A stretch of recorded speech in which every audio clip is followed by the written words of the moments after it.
අර පිප්පොකට් න්‍යාය දැන් ආණ්ඩුවට වැඩිගෙන යනවා. තමන්ගේ හොරකම් වහගන්න අනිත් අයට හොරා කියලා කිව්වා. හැක් කරපු කෙනා කෝල් කරලා කියලා මම දැන් ඔය ගිණුම හැක් කරන්න යන්නේ. අනේ කරුණාකරලා මේ ලියුම් ටිකට අස්සම් කරලවන්න කියලා කතා කරලා අස්සන ගස්සලා තමයි හැක් කරලා තියෙන්නේ. ඇයි බුදුන් මේ ජොබ් හරියන්නේ නැත්තේ? පෙනෙනවා රස්සාවල් නැතුව ලත වෙන අයට පෙනෙනවා අලුත්ම මගක්. මේක තමයි ස්මාර්ට් අංජනම.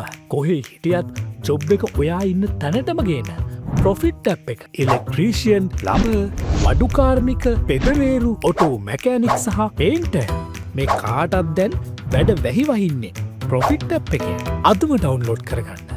ප්‍රොෆිට් ඔබගේ ස්මාර්ට් ජීවිතයට විශ්වාසවන්ත අත්දැකීමක්. ආණ්ඩුවේ නොහැකියාව සහ ආණ්ඩුව අර පිප්පොකට් න්‍යාය. පිප්පොකට් එක ගහලා පිප්පොකට් කාර්යය පාරේ දුවනා මෙන්න හොරෙක් කියලා. ඒ න්‍යාය දැන් ආණ්ඩුවට වැඩිගෙන යනවා. මොකද මේ ආණ්ඩුව මෙච්චර කල් කරේ ඒක. තමන්ගේ හොරකම් වහගන්න අනිත් අයට හොරා කියලා කිව්වා. දැන් අද වෙනකොට රට නෙවෙයි මුළු ලෝකෙම දැනගන්නවා මේ ආණ්ඩුව එක පැත්තකින් වරායෙන් කන්ටේනර් 323ක් පැන්නුවා. බාල ගල්ලොංගරු ගෙනාවා. ලෝකේ වැඩිම මිලක් දීලා තෙල් බැරලයක් ගත්ත රට බවට ඉතිහාසගත වෙලා. මේක මේ මැද පෙරදිග අර්බුදයේ කාල සීමාවේ. මැද පෙරදිග අර්බුද කාල සීමාවේ වැඩිම කමිෂන් එක වැඩිම මිලක් දීලා තෙල් බැරල් එකක් ගත්ත රට බවට පත් වුණා විතරක් නෙවෙයි. දැන් කියනවා තමන්ගේ මුදල් අමාත්‍යාංශ ගිණුමනුත් සල්ලි හොරකම් කළා.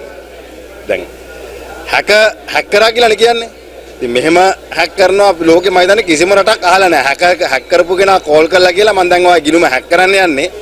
අනේ කරුණාකරලා මේ ලියුම් ටිකට අස්සම් කරලවන්න කියලා කතා කරලා අස්සන ගස්සලා තමයි හැක් කරලා තියෙන්නේ. ඉතින් පැහැදිලිවම මේ හැක් කිරිලක් නෙවෙයි. මේක වංචාවක්. ආණ්ඩුව මේකට වගකිය යුතුයි පමණක් නෙවෙයි මුදල් ලේකම්වරයා ජනාධිපතිවරයා මුදල් ඇමතිවරයා විදියට මේ පිළිබඳව වගකීම් බාර ගන්න ඕනේ. සහ මේ පිළිබඳව ඔවුන්ගේ ස්ථාවරයේ පැහැදිලිවම රටට කියන්න ඕනේ.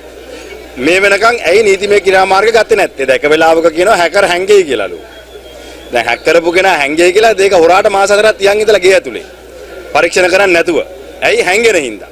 ඉතින් මේ තවදුරටත් රටේ ජනතාවට බොරු කියන්නේ නැතුව රටේ ජනතාවගේ බදු මුදල් එක පැත්තකින් විදේශ රටවල වැඩ කරන මිනිස්සුયો මේ රටට එවන විදේශ විනිමය දිත්වා කුණාටු වෙලාවේ අපේ ශ්‍රී ලාංකික ඩයස්පෝරාව එකතු කරලා එවපු ආධාර මේ ඔක්කොම තියෙන ওই ගිණුම ඇතුලේ. දැන් ඒ ටිකවත් ආරක්ෂා කරගන්න බැරි නම් RD එකක් කියනවා නම් Taman කොන්ත්‍රාත් සමාගම් වලට දෙපාරක් ගෙවලා කියලා. එකපාරක් නෙවෙයි. දැන් මාස ගාණක් තිස්සේ ගෙවීම් නොකරපු සමාගම් බොහොමයක් තියෙනවා. ඒ සමහර සමාගම් වලට දෙපාරක් ගෙවලා තියෙනවා. ඉතින් පැහැදිලිවම ආණ්ඩුවේ නොහැකියාව සහ ආණ්ඩුවේ වංචාව. ඉතින් අද රටේ ජනතාවට වෙච්ච පොරොන්දු ඉෂ්ට කරන්නේ නැතුව රටේ ජනතාවගේ ආර්ථිකය ශක්තිමත් කරන්න මැදිහත් වෙන්නේ නැතුව ආණ්ඩුව තමන්ගේ න්‍යාය පත්‍රයකට අනුකූලව තමන්ගේ වංචා හා දූෂණ තවදුරටත් කරමින් අර පිප්පොකට් කාර්යය වගේ අනිත් අයට ඇඟිල්ල දික් කරමින් ඉන්නවා.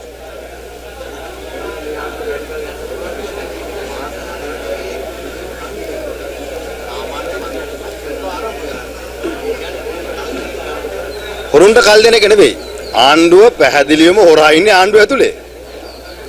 ආයේ හොරෙක්ට කල් දෙන්න දෙයක් නැහැ පරීක්ෂණ කටයුතු වලින් බේරිලා යන්න. ආණ්ඩුව ඇතුලේ ඉන්නේ. මොකද මුදල් ලේකම්වරයාගේ අස්සෙන් නැතුව ඔය ට්‍රාන්සැක්ෂන් එක ඔය ගණදෙනුව කරන්න බෑනේ. අනිත් එක මහ බැංකුවක් තියෙනවා. මහ බැංකුවේ මේ පිළිබඳව පරීක්ෂණ මේ පිළිබඳව මුදල් අමාත්‍යාංශයෙන් අහලා තියෙනවා. ගෙවන්න කියලා තියෙනවා. ඉතින් ආණ්ඩුව ඇතුලේ හොරා ඉන්නේ. අර එක කාලයක් ගියානේ. අපි පැහැදිලිව මේ වෙලාවෙත් පාර්ලිමේන්තුවේ කිව්වා මේ සංවිධානාත්මක අපරාධකරුවන් පෝෂණය කරන ආණ්ඩුවක් කියලා.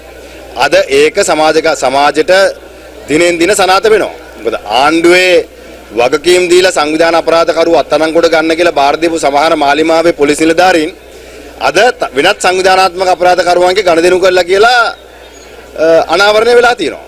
ඒ පිළිබඳව අධිකරණයට කරුණු පැහැදිලි කරන්නත් පොලිසිය උත්සාහ කරනවා. සමහරුන්ට විදේශගත වීමත් තහනම් කරලා තියෙනවා. මේ මාලිමාවේ පොලිසියේ ඉහළ පුටුවල වාඩිලා නිලධාරීන්. ඒ වගේම තමයි පොලිස්පතිවරයාත් මාලිමාවට ඕන විදියට කඩ යනවා. සංවිධානාත්මක අපරාධකරුවන් ආණ්ඩුවට ඕනේ අය ආරක්ෂා කරනවා අනිත් අය අල්ලනවා.